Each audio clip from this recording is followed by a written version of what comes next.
What exactly is Sportiqo and how is it different from all the Dream 11s, the MPLs that we see around? Why don't we introduce something for sports fans to help them monetize their knowledge in a more productive way, which is not being offered to them as yet. I would think that an entrepreneur or a budding entrepreneur should be more thinking about as to where does my core interest lies and what am I really passionate about, and then solve a problem in that field.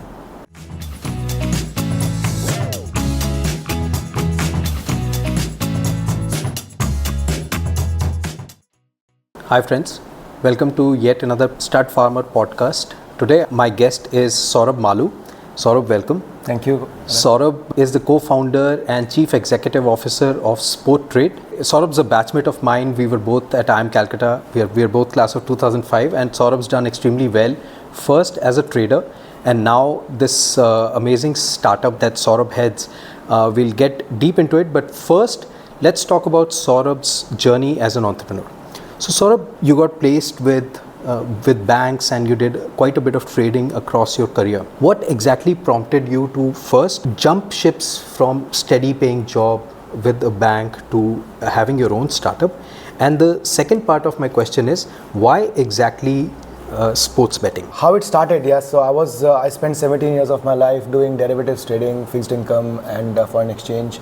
And I was living in Singapore, and I wanted to do something more meaningful and more constructive. I realized that while I was working for 17 years doing the same thing, it's very important for anybody in any field to keep reinventing themselves. So whether you want to reinvent in the same field or you want to go out of the comfort zone and try to do something different, I thought, why don't I move out of Singapore and go to Canada? And as I transitioned from Singapore to Canada, I had this quest to do something different and meaningful, as I said. I did not know really what I'm going to do. I initially thought that maybe I'll take up some job and I will see what comes my way. And as I was figuring out things, I bumped into our batchmate Andy Onindo, and I just asked him that I want to work. He was running his own STEM education system platform there, where he was teaching kids robotics, coding and math in Southern Ontario. And I told him that I want to jump the gun with you, and I just want to work with you in whatever field you are working. And he said, that's fine. And we had this clear conversation. I remember that I told him that, don't worry about my salary or money, anything. I just want to first contribute. Let's just work together, create something, and then we'll see how it goes. And Andy was very happy, and he was like, yeah, sure, go ahead. I mean, I'm very happy to. When we started working together, it is very incidental that I approached Amit. And it is again very incidental that Amit, Andy and I, three of us are very much well immersed into blockchain, the power of Web3, and how it is going to transform the world. And I had a conversation with Amit. Amit has been my very, very good friend since last 20 years. And I told Amit, it was Amit's idea initially, which we brought to picture, was that why don't we introduce something for sports fans to help them monetize their knowledge in a more productive way, which is not being offered to them as yet.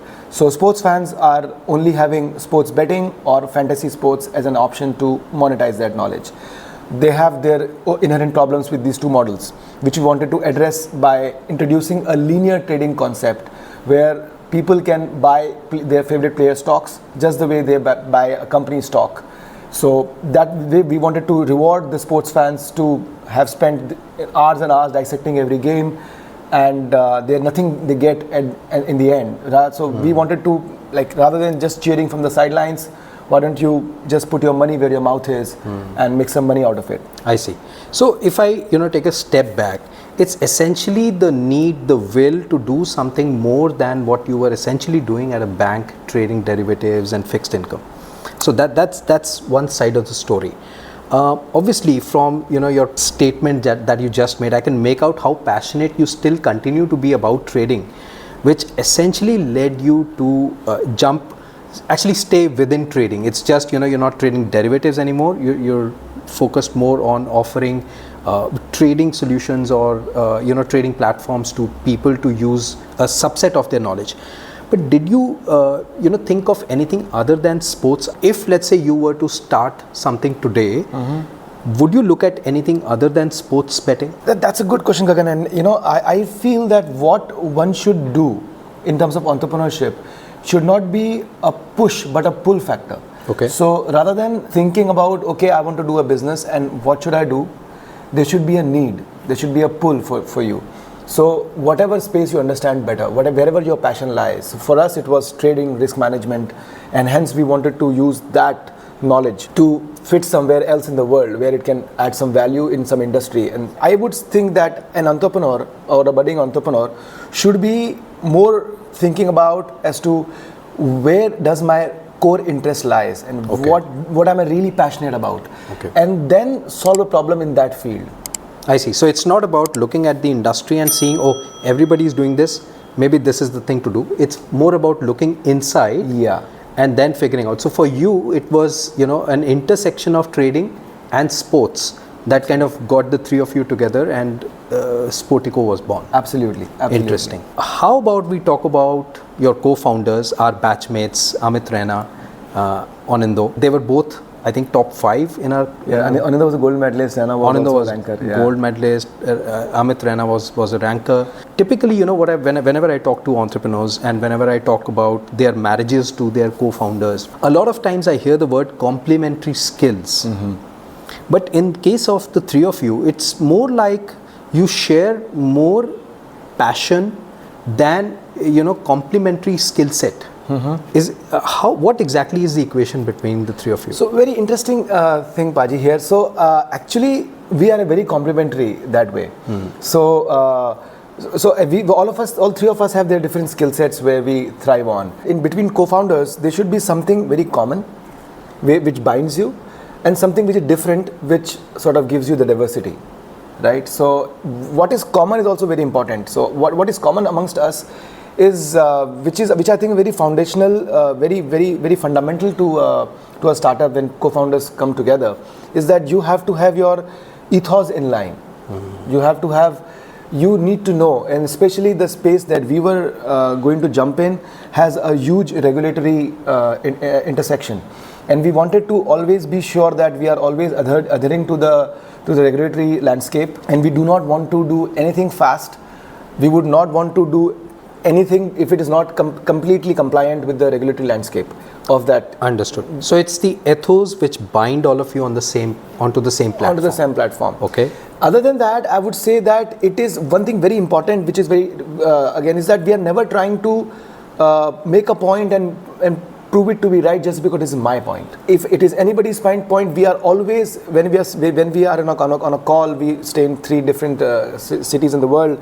Anindo is in Toronto, I'm in Dubai most of the times, and Amit is in Singapore. And so we regularly do phone calls. And thanks to the technology, we can do all that very seamlessly. But I'm saying is that we are always debating the point's merit rather than who has proposed that. Number 2. And number 3 is also very important, is that we do not shy to reverse our journey and move in a different direction and to have a different narrative. So I believe that a person or a team can only take decisions based on whatever information is available to you at this point in time. If problem happens is that if tomorrow, as you travel in the journey, you learn more. And when you learn more, are you ready to really imbibe that and incorporate that? Not everything you have to, but some things you should. And we are very nimble on that. I see. So common platform, essentially at least the big ideas are commonly agreed upon. Second is the flexibility that all of you have. It's not an ego play. Yeah. And the third is you guys make sure that every problem is discussed upon its merits and not really who is proposing and therefore I must support it. Yep. Understood. Yep. So these are the common things. By the way, yours is one of the few startups whose co-founders might be in 3 different time zones. Yep. Good point. And still you guys are making it work. So that's quite beautiful. My next question again, when it comes to entrepreneurship, funding. Your venture, it requires a lot of funding before it actually starts to make you guys money. There's a lot of money that you possibly that's going to be required to be invested before it really pays off. And we'll talk about it in the second part of our podcast. You have done about $2.5 million of fundraise so far. Can you take us through the fundraise journey? How exactly you did that? Because not the traditional VC angel investor route. Yeah, it was a bit different, and that's where we were also thinking that initially when these two guys came together, obviously merit holders from IIM Calcutta, IIT Delhi, Jadavpur University, like great merit holders and all those places, and I am like quite a different person in that zone. So the value that I was bringing to the table was maybe the people skills, and I was blessed to have decent amount of friends who I thought would be willing to back me. Well, a lot of us actually do think, but then it doesn't materialize. But fortunately for us, it did materialize, and we took money from. I just called up a lot of my friends, and a lot of our batchmates have put in money. People who worked with me in the journey for last 17 years, my bosses, my colleagues, everyone has contributed small or big amount, and I think we were just blessed. I would say, just lucky that we got this money. You know, the other question I have about fundraising for specifically sport trade, it's not a very straightforward concept to understand. It's not a food delivery or a digital class delivery platform. It's a lot more than that. It's an infrastructure play which possibly only there's only a certain set of people, a certain kind of people would understand. Yeah. Right? So I think in that sense it makes a lot of sense to have chased down our own friends, our first hand network to be funding to put the first dollar in. Precisely. But going forward, how do you see fundraising happening for you? Going forward, we have raised certain amount of equities so far. We have done 2 rounds, and now we want to go for a token sale round where we'll be approaching only institutional investors, and as we speak we are in that process right now. We want to bring sport trade to a level which has a little bit of product, little bit of community engaging with our product, with our platform, some social media presence, and with that and the broad vision, we plan to do a small token sale seed round, which will be like anything between $1 million to $1.5 million, and then we will scale up from there. Then we'll use that money to build the buzz, create community, get affiliates, build the product, all these things. All right. Just take us a little bit through Sportiqo, and then we'll move on to the part 2 of sport trade. So what exactly is Sportiqo, and how is it different from all the Dream 11s, the MPLs that we see around? How is Sportiqo different? Good question, Ishwar. That is exactly where I get anchored. The moment you talk about anything to do with sports and money, the first thing people think about is Dream 11. Or they will think about betting. That's because they're sponsoring IPL at such a scale. Yeah. I mean, it's hard to ignore. They are platforms of first recall. Yeah. And you can't blame people for that, right? Absolutely. So tell us how Sportiqo is different. So Sportiqo, first of all, is very differently positioned. We are not just another fantasy sports league. We are a unique concept where you can buy your player and like a stock, and the value of the player fluctuates with his performance in the actual game. Okay. So for example, you have bought Surya Kumar Yadav stock in IPL. You can not only buy and keep him for the entire tournament, but you can trade him during the game and make profits on it. And we also provide a 5 times leverage. So that is very exciting for the users. One more thing that we are doing uniquely in Sportiqo is that we are making a portfolio concept. So you give us small money, we give you some token money to trade on, and with that money you make a portfolio of your players, not a team. And with that portfolio you trade during the game. As the match is progressing, the prices of players are fluctuating, and the best trader of the day takes the pot. So this is sort of a So we understood that we cannot compete with Dream 11 in the visibility game. We need to have some different offering, which we can attract users from. And fortunately, we have more than 200,000 users in India, and we are doing a monthly volume of more than $10 million worth of. That's very interesting.